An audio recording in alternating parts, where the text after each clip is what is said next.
Pues hasta ahora hemos visto experimentos y sucesos, pero lo que no hemos asignado es una probabilidad de que suceda algún suceso. Entonces, para experimentos aleatorios de varios sucesos elementales que tienen la misma probabilidad, por ejemplo, tiramos una moneda, tiramos un dado, siempre tienen la misma probabilidad de que salga algo. Bueno, pues la probabilidad de un suceso es la siguiente: el número de casos favorables partido el número de casos posibles. Veamos algún ejemplo. En el ejemplo primero vamos a ver la probabilidad de sacar un 3 al tirar un dado. Si yo tiro un dado, la probabilidad de que salga un 3, ¿cuál será? Número de casos favorables del suceso, solo uno, es decir, de las 6 caras que tiene el dado, solo tengo una en la que sale un 3. ¿Y cuántos casos posibles hay? 6. Por tanto, la probabilidad de que salga un 3 es un sexto. El espacio muestral son 6, los casos posibles son 6, el que me es válido es solo uno, por tanto es un sexto. Vamos con el segundo ejemplo. La probabilidad de sacar par al tirar un dado. Pues si mi espacio muestral es 1, 2, 3, 4, 5, 6, la probabilidad de que salga par es 2, 4 y 6. Cualquiera de estos tres que hubiese salido sería un caso favorable. Por tanto, son 3 casos favorables sobre 6 que tenemos. Pues 3 partido por 6. Casos favorables partido de casos posibles. Decimos ahora en el ejemplo 3 la probabilidad de sacar una bola negra de una bolsa que tiene 4 negras, 3 blancas y 5 rojas. ¿Cuántos casos favorables, es decir, cuántas bolas negras hay en la bolsa? 4. ¿Y cuántas bolas totales hay? Pues 4 más 3, 7 más 5, 12. Por tanto, la probabilidad de que me salga una bola negra es 4 doceavos. 4 partido por el total de casos posibles, que son 12. Y esto, simplificando, es un tercio. ¿Cuál es la probabilidad de sacar una carta de oros de una baraja española? Pues tenemos una baraja española, tiene 10 oros, 1, 2, 3, 4, 5, 6, 7, sota, caballo y rey, que son 10. Y hay 40 cartas en la baraja española. Pues son 10 casos favorables partido de 40 posibles, por tanto, un cuarto. Acabamos de ver una definición de la probabilidad, que es el número de casos favorables partido del número de casos posibles. Hay otra definición que se llama la definición axiomática de la probabilidad de Kolmogorov, que supongo que sería un ruso muy matemático. Lo que dice es lo siguiente: si yo tengo un suceso A y tengo un espacio muestral E, quiero calcular la probabilidad de A. Pues la probabilidad de A está entre 0 y 1. No puede haber una probabilidad mayor que 1. 1 es el 100%. Es decir, cuando yo digo la probabilidad de que suceda algo es el 30%, en el fondo estoy diciendo es 0,3. Si lo pongo en porcentaje será 30%, pero está entre 0 y 1. 0,3 está entre 0 y 1, 30% está entre 0% y 100%. ¿Cuál es la probabilidad del suceso seguro? La probabilidad del suceso seguro es 1 o el 100%, pero en matemáticas vamos a poner 1. Ahora no vamos a poner porcentajes salvo que nos lo pidan.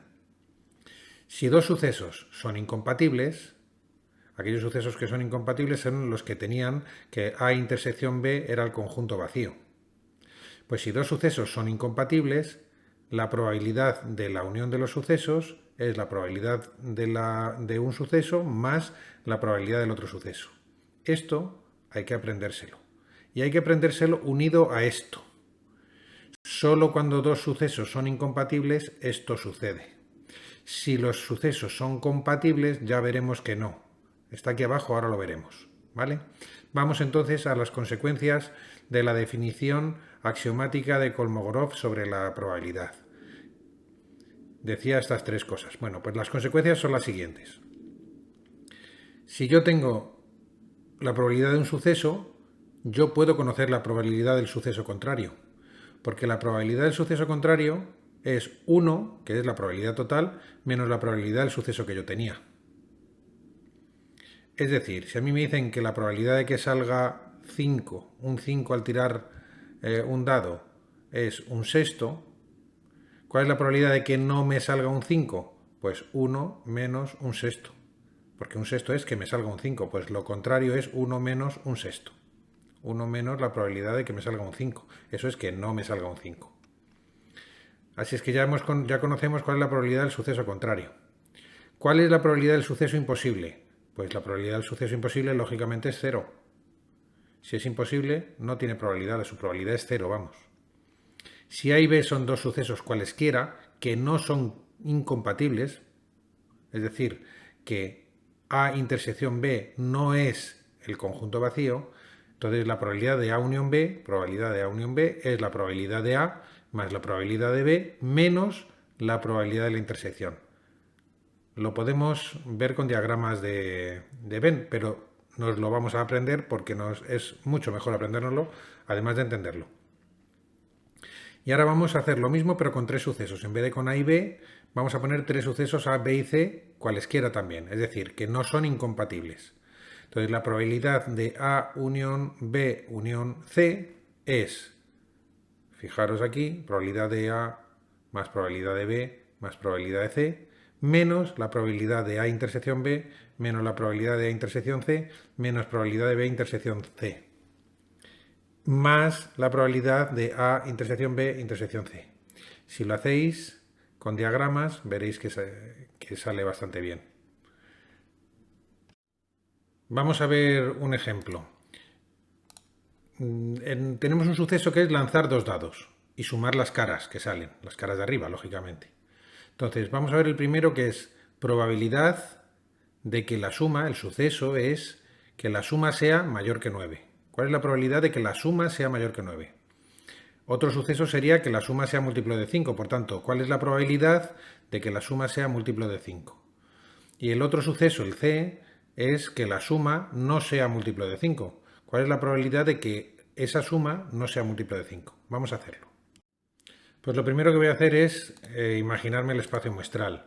Yo cuando lanzo dos dados me pueden salir 1, 1, 1, 2, 1, 3, 1, 4, 1, 5, 1, 6.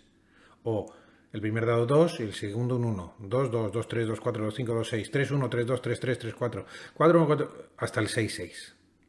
Por tanto hay 36 sucesos que me salen, que empiecen por 1 son 6, que empiecen por 2 son otros 6, que empiecen por 3 son otros 6, así, y que empiecen por 6 son otros 6. Por tanto son 6 por 6, 36 sucesos elementales. Entonces me pedían la probabilidad de que la suma sea mayor que 9. ¿Cuáles son los sucesos cuyas sumas son mayor que 9? Pues que sume 10, que sume 11 o que sume 12. Que sume 10 es que tengo un 4 y un 6, o un 5 y un 5, o un 6 y un 4. Que sume 11 sería un 5 y un 6, o un 6 y un 5. Y que sume 12 es un 6 y un 6. No hay más. Es decir, hay 1, 2, 3, 4, 5, 6. Hay 6 sucesos favorables de 36 posibles. Por tanto, la probabilidad que tengo del suceso de la probabilidad que tengo de que la suma sea mayor que 9 es 6 partido por 36, que es un sexto. Un sexto está entre 0 y 1, como sabíamos. Sucesos cuya suma es múltiplo de 5. Vamos a verlo, porque me pedían la probabilidad de que la suma sea múltiplo de 5. Entonces, ¿cuáles son los sucesos cuya suma es múltiplo de 5? Pues que sumen 5, que sumen 10, 15 ya no, porque ya no pueden sumar dos números del 1 al 6, no pueden sumar más de 12. Por tanto, que sumen 5 pueden ser el 1 y el 4, el 2 y el 3, el 3 y el 2, o el 4 y el 1. Y que sumen 10, hay 3 solo, 4 y 6, 5 y 5, o 6 y 4. Por tanto, hay 1, 2, 3, 4, 5, 6. Hay 7 casos favorables de 36 casos posibles. Por tanto, la probabilidad de que la suma sea múltiplo de 5 son 7/36. Y el último caso era la probabilidad de que la suma no fuese múltiplo de 5. Pues la suma podría ser de 2, de 3, de 4, de 6, de 7, de 8, de 9, de 11 y de 12. Y puedo ponerme a hacer esto y volverme loco. Y sacar no sé cuántos casos. Pero si nos damos cuenta, es muy complejo localizar los sucesos la probabilidad de que la suma no sea múltiplo de 5. Es complicado, pero que la suma sí sea múltiplo de 5 era fácil, de hecho lo hemos hecho aquí. La probabilidad de que la suma sea múltiplo de 5 era esto. Por tanto, la probabilidad de que no sea múltiplo de 5, que era el C, es la probabilidad del suceso contrario al B. ¿Y cuál es la probabilidad del suceso contrario al B? 1 menos la probabilidad de B. 1 menos la probabilidad de que el suceso sea múltiplo de 5, por tanto 1 menos 7/36 me da 36/36 menos 7/36, 29/36. Esta es la probabilidad de que la suma no sea múltiplo de 5. Lógicamente, que sea múltiplo de 5 y que no sea múltiplo de 5, si lo sumo, me va a dar 36/36, que es 1, que es la probabilidad del suceso seguro. Si mi suceso es que no sea múltiplo de, que sea múltiplo de 5 y que no lo sea, es un suceso seguro.